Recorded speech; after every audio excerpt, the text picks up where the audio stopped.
Rest Rising.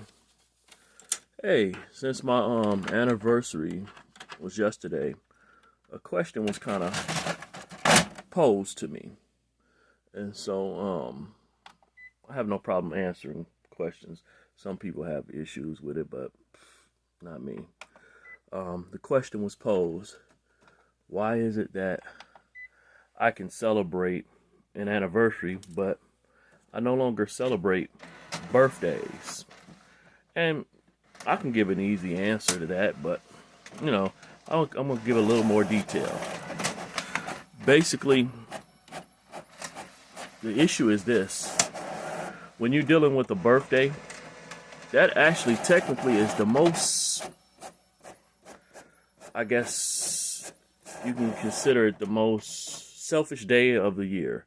It's been that case with me and stuff. Basically on my birthday, in the past I would actually do a lot of things like the cake that I had, that would be only mine. I would not share it with anyone. When it came to anniversaries, of course, you have to look at the aspect of anniversaries. I'm over here copying something, so if that's making too much noise, forgive me.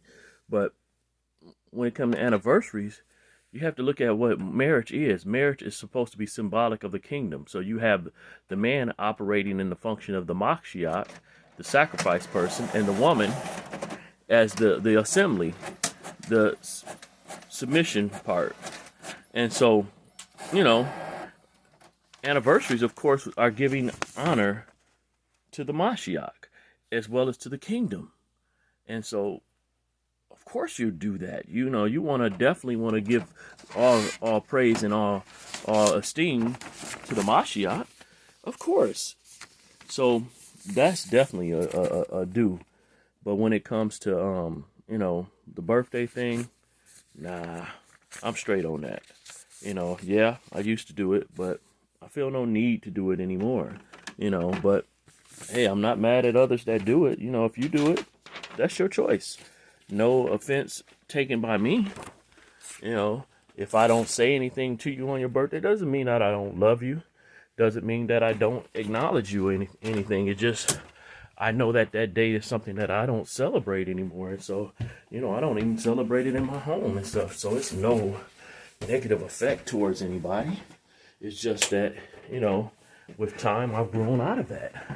When you grow up, you put some things away. And that was one of the things that I was, deemed to put away. My mom knows that when it came to my birthday, she would make me a turtle cake every year. I love caramel. And I would not share that thing. But as years progressed, I began to start sharing it because I knew I shouldn't be eating all of that. But still, it would hurt when people would forget the day or whatever. I would be focused on self.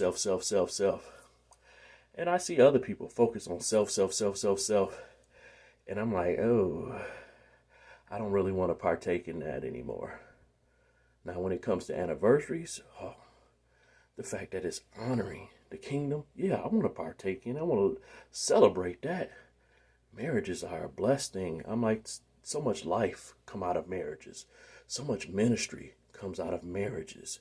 So, of course, I want to have longevity in those things. When it comes to marriage, I'm supporting that all day.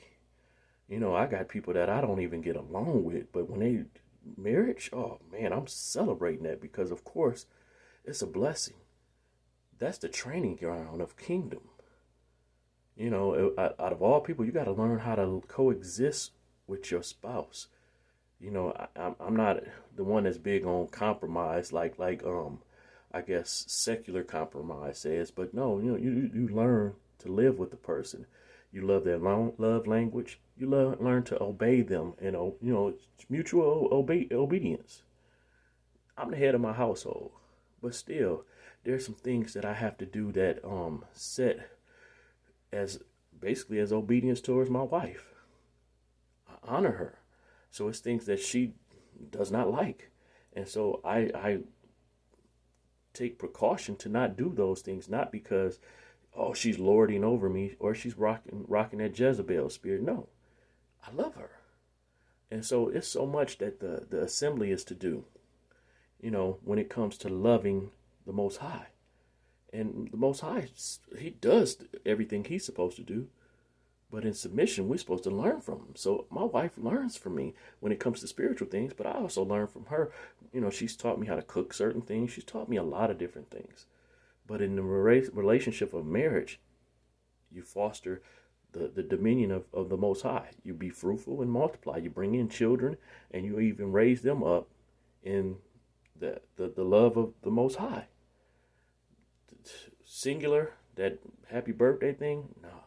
So I'm not against y'all doing what y'all do, but I don't do it, and so it's not a problem. I don't have a hate or a disingenuous rejection of you. I'm not rejecting you by not acknowledging it. I'm just trying to stay loyal to the Most High, to Yahuwah.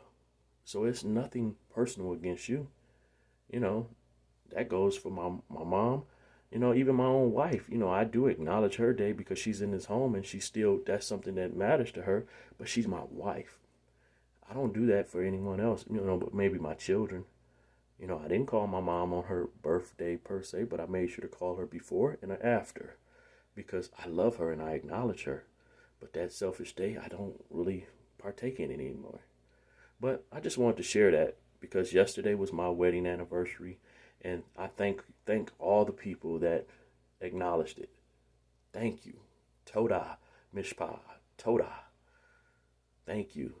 Family, cousins, all that. Appreciate it. Some of y'all know when my birthday is, and I took it off my Facebook so I don't have to hear the acknowledgments, so I don't have to correct anybody or try to be, anything. If somebody says it to me, I just, okay, and keep it moving. Because it's not about being rude. It's not about taking away what people believe they need to have. It's about me walking in the integrity that I'm believing that I'm supposed to walk in. I want to honor Yahuwah in all that I do. And if I do something that I feel is selfish, that's honoring me above him. I don't want to do that. So, all right, about to head to work. Blessings and shalom. Hey, Elkanah Ben Israel, Saxman, Ahava, blessings and shalom.